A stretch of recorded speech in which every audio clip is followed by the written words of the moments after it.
ഒരുപാട് പാലങ്ങൾ നമ്മൾ കണ്ടിട്ടുണ്ട്. വളരെ കുറച്ച് സമയം മാത്രം എടുത്ത് ആ പാലം കയറി തിരിച്ചിറങ്ങുകയും ചെയ്യും. എന്നാൽ കടൽപ്പാലം അതിലൊരു രസകരം കേട്ടോ. കടലിന്റെ നടുവിലൂടെയുള്ള ഒരു യാത്ര. ഇന്ത്യയിലെ തന്നെ ആദ്യത്തെ കടൽപ്പാലമായ തമിഴ്നാട് രാമേശ്വരത്തെ പാമ്പൻ കടൽപ്പാലം വളരെ പ്രശസ്തമാണ്. പാമ്പൻ പാലത്തിലൂടെ സമുദ്രത്തിന് കുറുകെ കടക്കുമ്പോൾ ഒരു വശം ഇന്ത്യൻ മഹാസമുദ്രവും മറുവശം ബംഗാൾ ഉൾക്കടലും. യാത്രികർക്ക് അവർണ്ണനീയമായ അനുഭൂതി തന്നെ ആയിരിക്കും അത്. കൂടാതെ ആലപ്പുഴ കടൽപ്പാലം, കണ്ണൂരിന്റെ സ്വന്തം തലശ്ശേരി കടൽപ്പാലം, അങ്ങനെ ഒരുപാട് കടൽപ്പാലത്തെ പറ്റി നമ്മൾ കേട്ടിട്ടുണ്ട്. എന്നാൽ ലോകത്തിലെ ഏറ്റവും നീളമേറിയ കടൽപ്പാലമാണ് ഇന്ന് ഞാൻ പരിചയപ്പെടുത്താൻ പോകുന്നത്. ലോകത്തിലെ ഏറ്റവും നീളമേറിയ കടൽപ്പാലം ചൈനയിലാണ് നിർമ്മിച്ചിരിക്കുന്നത്. ചൈനയുടെ കീഴിലുള്ള പ്രത്യേക ഭരണ മേഖലകളായ ഹോങ്കോങ്ങിനെയും മക്കാവുവിനെയും ബന്ധിപ്പിക്കുന്നതാണ് പാലം. 2018 ഒക്ടോബർ 24 55 കിലോമീറ്റർ നീളമുള്ള പാലത്തിന്റെ ഉദ്ഘാടനം കഴിഞ്ഞത്. ഉദ്ഘാടനം പ്രസിഡന്റ് ഷീ ജിൻപിങ് ആണ് നിർവഹിച്ചത്.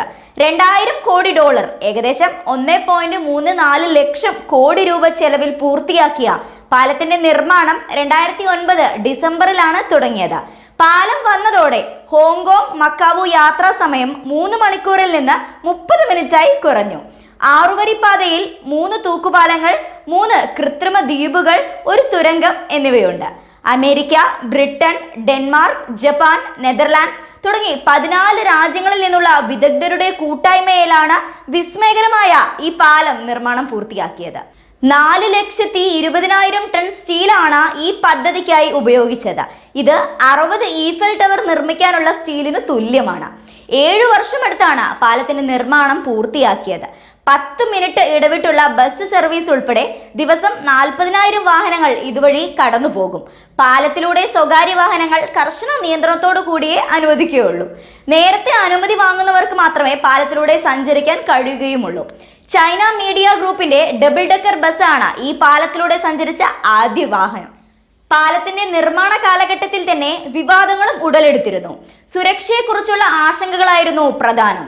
കര, കടൽ, ആകാശ മാർഗങ്ങളിലൂടെ സഞ്ചരിക്കാമെന്നിരിക്കെ ഇത്രയേറെ പണം ചെലവഴിച്ച് കടൽപ്പാലം എന്തിനെന്നും ചോദ്യമുണ്ടായി. ധൂർത്തിന്റെയും മനുഷ്യാവകാശ ലംഘനങ്ങളുടെയും മികച്ച ഉദാഹരണമാണെന്നാണ് വിമർശകരുടെ പക്ഷം. എന്നിരുന്നാലും ഭൂകമ്പങ്ങളെയും ചുഴലിക്കാറ്റുകളെയും അതിജീവിക്കാൻ കഴിയുന്ന രീതിയിലാണ് പാലത്തിന്റെ നിർമ്മിതി.